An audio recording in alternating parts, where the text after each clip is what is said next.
So it's been some time, but I'm not here to talk about me, I'm here to talk about math.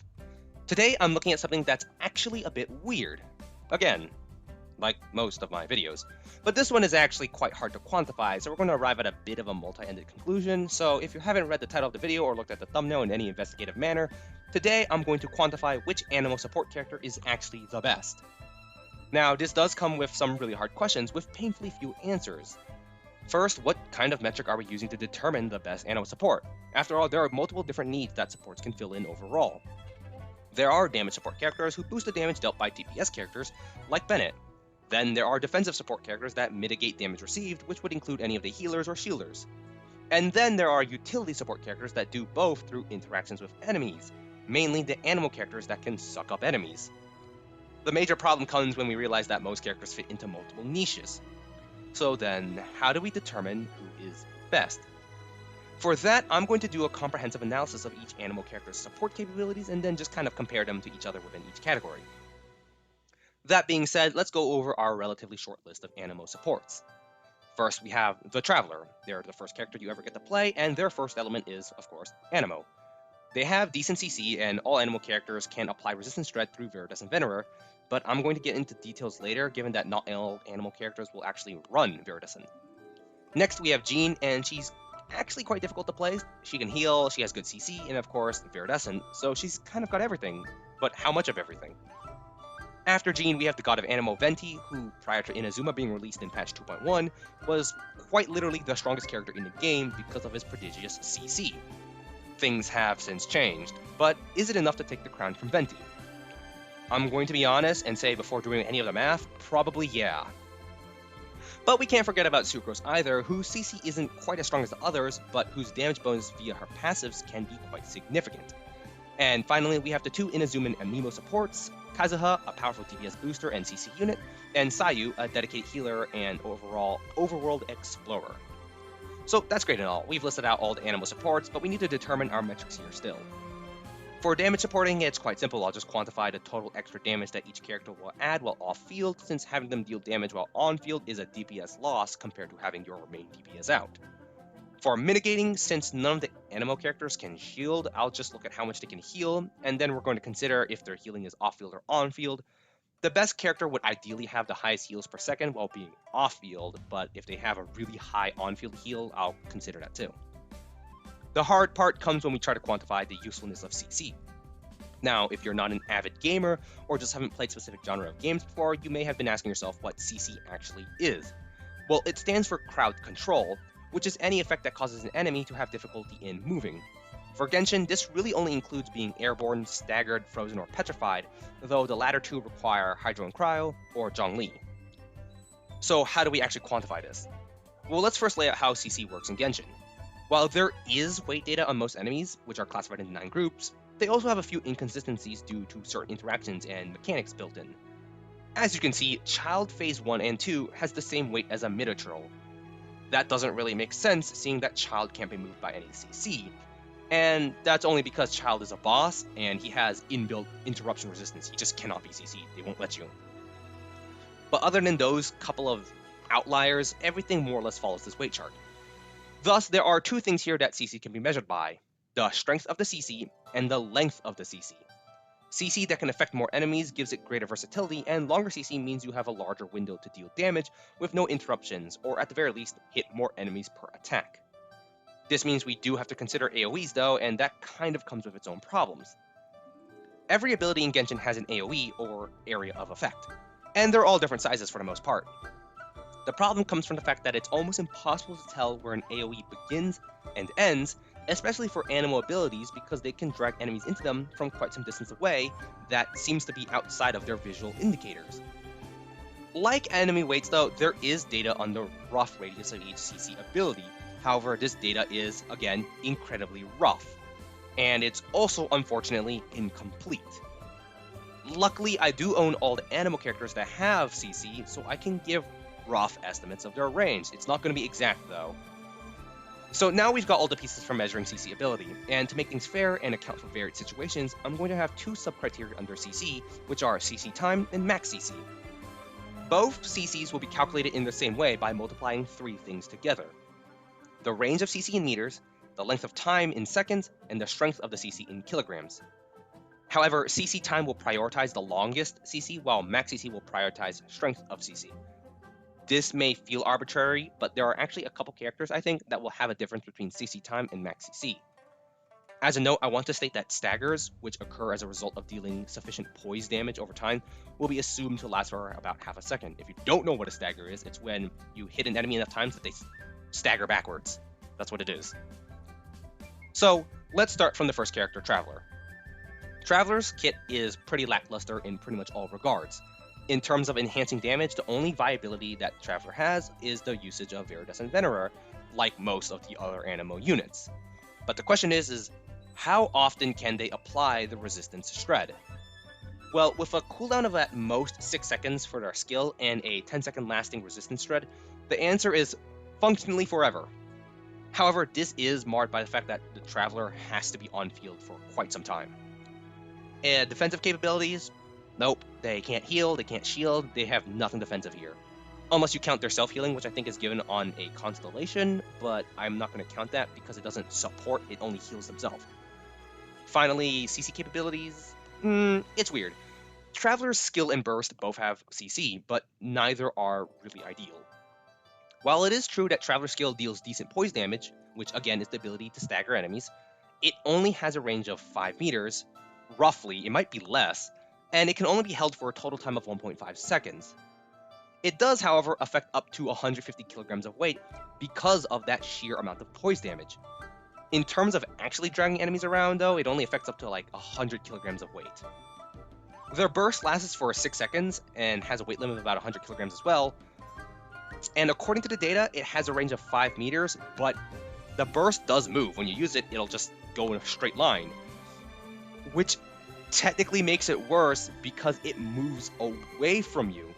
And unless you're against a wall or facing a wall, which is rare, it's going to just take your enemies and run, which is completely non-ideal in situations like Abyss, where you're trying to kill things as fast as possible. So I'm not actually going to consider their burst because of how difficult it is to set up properly using that ability. This will set their max CC, of course, at 150 kilograms times 5 meters times 1.5 seconds, or 375 kilogram meters seconds, and their CC time is equivalent to that. The next character is Jean. She's typically considered a really solid generalist character. If you need DPS, she can fill that slot. A healer, she can do it too. As Anemo, she can also use Viridescent Venerer, so she's a decent support unit as well. In that vein of being a decent support unit, Jean's skill has a 6-second cooldown, which means theoretically she can keep up the resistance shred infinitely. Not to mention, her burst lasts for 9 or 10 seconds, depending on if you count her animation time, and has a cooldown of 20 seconds, so she's pretty much guaranteed to keep Viridescent up consistently. In terms of defensive capabilities, Jean's passive 1, Wind Companion, gives her a 50% chance to heal 15% of her attack to all party members on normal attacks. It's a pretty decent ability, and assuming an average of 1600 attack, Jean will heal 120 HP per normal attack, not including any external buffs like artifacts or weapons. For the purposes of maximizing DPS, of course, and due to how little Jean heals with her normal attacks, I'm going to ignore these numbers. On top of this passive ability, of course, Jean's Burst, Dandelion Breeze, instantly heals all party members based on Jean's attack, and then heals whoever's inside the AoE as well. At max rank, with the assumed 1600 attack, Jean can heal, at minimum, 10,622 HP to all party members instantly, plus 9,553 HP to the active character. That's a lot of healing, and in heals per second, or HPS, that's 1,000 HP, factoring in burst cooldown and assuming enough energy recharge to cast off cooldown. And that's without including artifact bonuses or special stats like healing bonus %, of which she gets on Ascensions. Finally, we have Jean's CC ability, which is honestly the weakest part of her kit, but that's not really saying that much when Jean is capable of so much. Jean's only CC is on her skill, Gale Blade, which has a small range, but it can last for 5 seconds as long as you have stamina. However, with Abyss being the only endgame content out there right now, consuming stamina to do something like this is subpar. In any case, Gale Blade is capable of a weight of 150 kilograms, as she is capable of shoving the Fatui Vanguards, but is only really able to pick up and push large slimes. It's definitely more known for its ability to pick up non-enhanced Fatui agents and throwing them into the air, watching them fall, and dealing a large amount of damage because of gravity. Its range is quite short though, being somewhere around the 1 to 3-ish meter range, so I'm going to give her the benefit of the doubt and say it's about 3 meters. This sets her max CC to 150 kilograms times 3 meters times 0.5 seconds, or 225 kilogram meter seconds, while her CC time, which prioritizes the time of CC, is going to be 100 kilograms times 3 meters times 5 seconds, or 1500 kilogram meter seconds. Except, Jean does have one more ability that's kind of hidden. On Jean's charged attacks, she actually knocks airborne any enemy type. She can only realistically hit one enemy with this attack, but it completely incapacitates enemies up to the 150 kilogram weight and lasts for about a second since the enemy has to float back down. Its range is 1 meter though, but this can actually be paired with Jean's skill and allows her to functionally hold even lava churls in the air for up to 5 seconds, which would bump her up to around 750 kilogram meter seconds for her max CC, except it only really hits one enemy, so besides a couple of really rare circumstances, it's kind of useless. Next up is Venti, well known to be absolutely cracked in the field of CC, except after Inazuma was released because of the Kairagi deciding to move faster than he could CC. Anyways, as per usual, he runs Viridescent and he absolutely crushes it with his 6-second cooldown skill, which doesn't actually require him to be on the field except to activate the skill, and his burst, which lasts for 8 seconds with a 15-second cooldown, and he always has off cooldown because of the second part of Venti, which is his passive 2, Stormeye, which restores 15 energy to himself after his burst ends. It also restores 15 energy to party members if the burst absorbed the same element as the party member. So he kind of functions as a decent battery as well, ignoring the fact that his skill generates 3 Anemo particles every time he uses it. However, given that there's no real way to quantify energy recharge in any DPS fashion, I'm going to leave this aside for the time being. So as a damage support, Venti is solid, if not beyond solid. In terms of being defensive support, Venti has nothing. He has no shields, no heals, unless you count his energy recharge, allowing you to use party-wide heals more often, like with Chi-Chi or Kokomi, but I don't count those, so he's useless here. So what's his CC ability like? Well, unlike the other two, Venti's skill and burst are both able to CC enemies. His skill is only able to affect Nobushi though, so it has a weight of 120 kilograms, and it only lasts for about a second. I didn't measure this. His burst, however, is the cracked part of Venti. As stated earlier, it lasts for 8 seconds and is capable of pulling in even the Fatui Vanguards. Now, it doesn't completely incapacitate the Vanguards, but it still groups them up. It does, however, suck up the Nobushi, and if they're knocked up by his skill, they will also be sucked into his burst. This gives his burst a weight of 120 kilograms, and going by the data, has a range of upwards of 15 meters. As an aside, I want to point out that going by weight data, Venti can also technically pull in the Kairagi, which I tested, and he can. It's just that the Kairagi move so much and move so fast that they fundamentally don't get pulled in. Therefore, Venti's max CC is 120 kilograms times 8 seconds times 15 meters, or 14,400 kilogram meter seconds, and he has an equivalent CC time. And before we end on Venti, I do want to point out that just because Venti couldn't incapacitate the Fatui Vanguards doesn't mean it wasn't useful then. There's a reason he was considered the strongest character, is because clumping everyone up, then using every single burst you had at once, worked so well that after a certain point, Mihoyo just started making enemies heavier to counter it, in the form of Inazuma and the Kairagi. All enemies in Inazuma are just way heavier than anything found in like Liyue or Mondstadt. But that's enough about Venti. Our fourth character is Sucrose, who was for the longest time known as Budget Venti, though avid fans of hers would begin to argue otherwise once the people started crunching the numbers. As a damage support, Sucrose can run Viridescent Venerer, and with a skill cooldown of 15 seconds, she actually can't necessarily keep it up 100% of the time. So she only has 2/3 of the resistance shred. Mathematically, this is because every 30 seconds she can only apply Viridescent for 20 of those seconds, so it's 2/3, got it? However, due to her passives, every time Sucrose swirls an enemy, all party members gain 50 Elemental Mastery for 8 seconds, and every time Sucrose's skill or burst hits an enemy, all party members gain 20% of Sucrose's Elemental Mastery. They don't stack with each other, I think is what Mihoyo said. They might, but I'm not entirely sure. Anyways, if you build full Elemental Mastery on Sucrose, she can grant an insane 313 Elemental Mastery to all party members. For a typical Vaporized comp, assuming 0 Elemental Mastery on the DPS carry, Sucrose is increasing the damage of Vaporized by 50%. So if a DPS unit normally deals 1000 damage, Vaporize would increase that damage to 2000 normally. We're assuming a Pyro carry with a Hydro support, okay?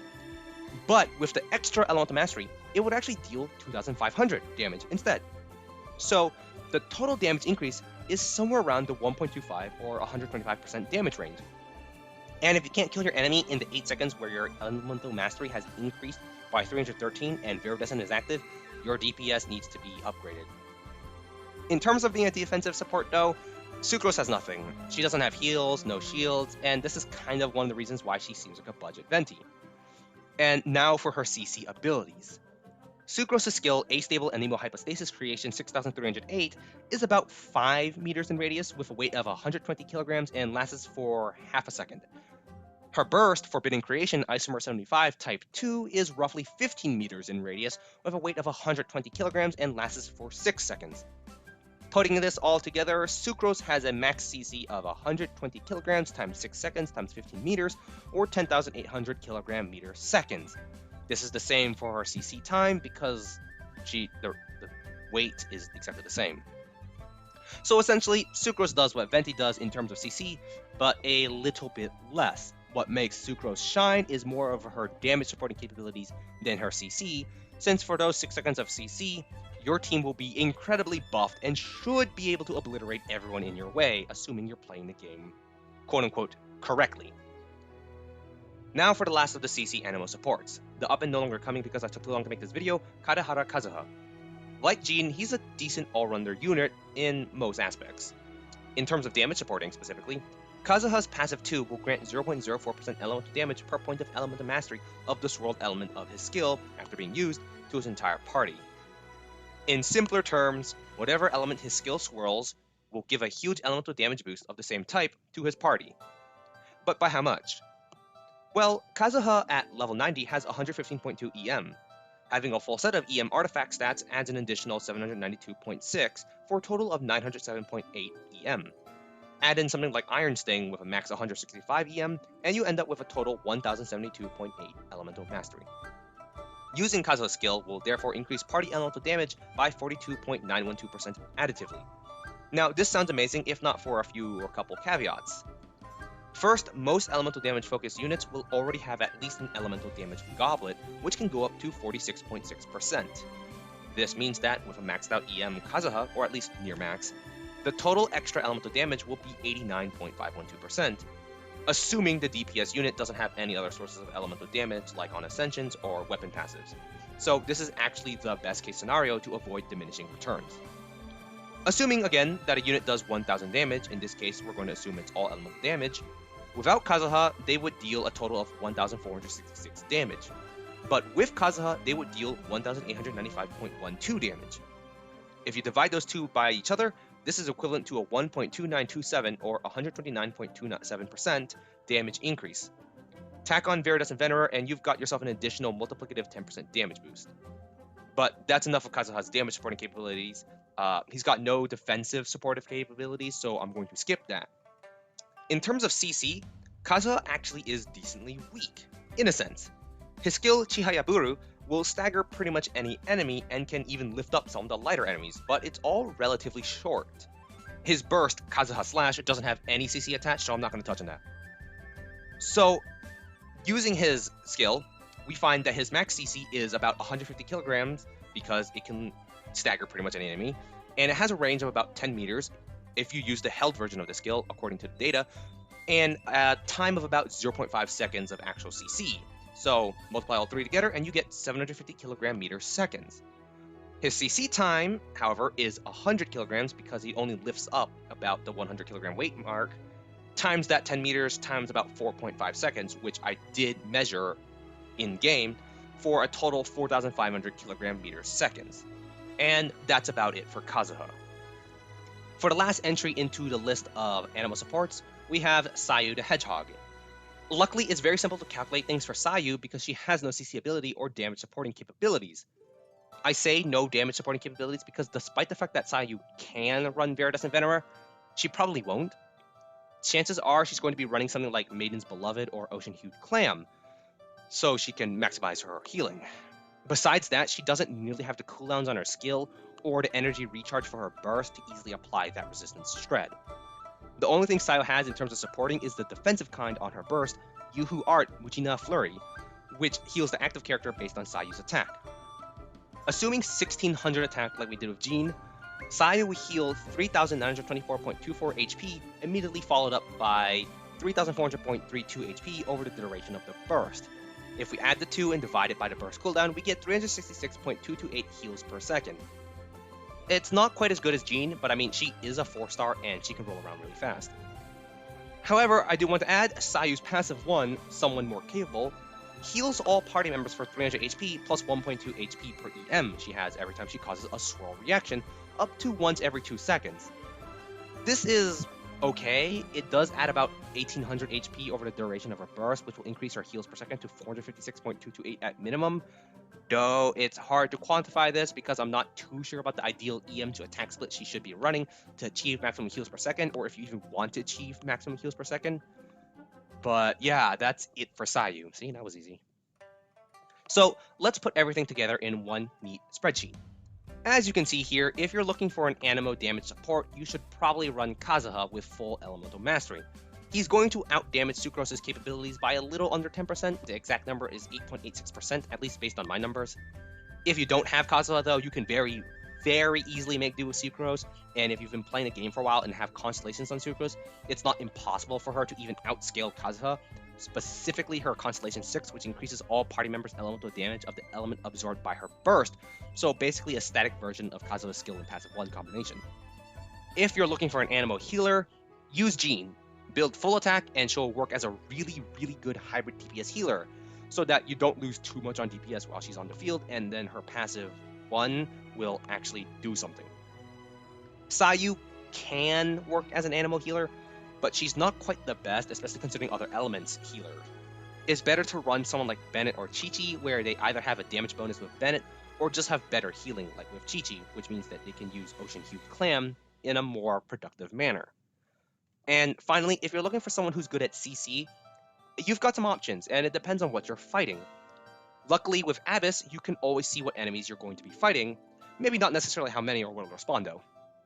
But if you're fighting a lot of light enemies, light being 100 kilograms or lower, the best CC unit is Venti. There is no competition. He will wipe out the entire team, probably alone. However, if you need to CC some heavyweights, the best is actually Traveler, which is really weird. This is only because Traveler's skill hits so many times. For the duration of the skill, the Traveler effectively hit stuns the enemies until the final pulse, which then staggers all enemies. Of course, that's all that is, and a big problem that I didn't mention before, quite sneakily, is that Traveler has to be on the field the entire time they're CCing. So, while they're CCing the enemies, they themselves are also rooted to the spot, unable to do anything else, which makes them fundamentally useless as a CC support. You'd want to increase your DPS, not have someone sit there and make all the enemies stop. It basically stops time. It doesn't add anything useful. Which then means that Kazuha, rightfully, is the best CC unit for heavyweights because he just does what the Traveler does, and then gives a bonus to your DPS. So then, who is the best Anemo support? Is this going to be another video where Zoob asks a question and then tells everyone that there's no real answer? Well, no, actually, despite what I said at the beginning of the video. See, the answer is Kazuha is the best Anemo support, at least in general and for the Abyss, which is the only late game content that exists. At first, I was going to bring up Ganyu and Ayato's quadratic scaling that works really well with Venti, in fact almost too well, but in Abyss, we've hit a point where there are a lot of non-CCable enemies. We almost always get some kind of boss in floor 12, along with Kairagi or Spectres or Rifthounds or Automatons in the other floors, all enemies that either can't be CC'd or heavily resist attempts to do so, especially of the Anemo variety. Venti just doesn't increase any team's DPS high enough since he only really has his CC, and without it actually doing anything, he's just a glorified battery. As such, sadly, at this current time, I have to say Kazuha is the best Anemo support, dethroning Venti, because right now, Genshin Impact is a very damage-focused game, as it has been for over a year now. It's all about killing your enemies faster than they can kill you. But even if you'd normally take damage and want Jean or Sayu for their heals, Kazuha not only CCs enemies and grants a large damage boost, his skill actually just dodges many enemies' attacks because he jumps into the air, so you don't even need healing many times. So, unless Sumeru decides to add a bunch of light enemies again, which I highly doubt Mihoyo will do, Kazuha is going to be the best Anemo support, with Sucrose as a close second because she does very similar things. She can CC a lot of enemies, and she grants a very good damage boost, but only for reaction teams. Well, that's it for this video. I hope you guys enjoyed it or learned something from it. This video has actually been in the works for months now. I just had trouble writing it all down. But, yeah. Thanks for watching. Bye!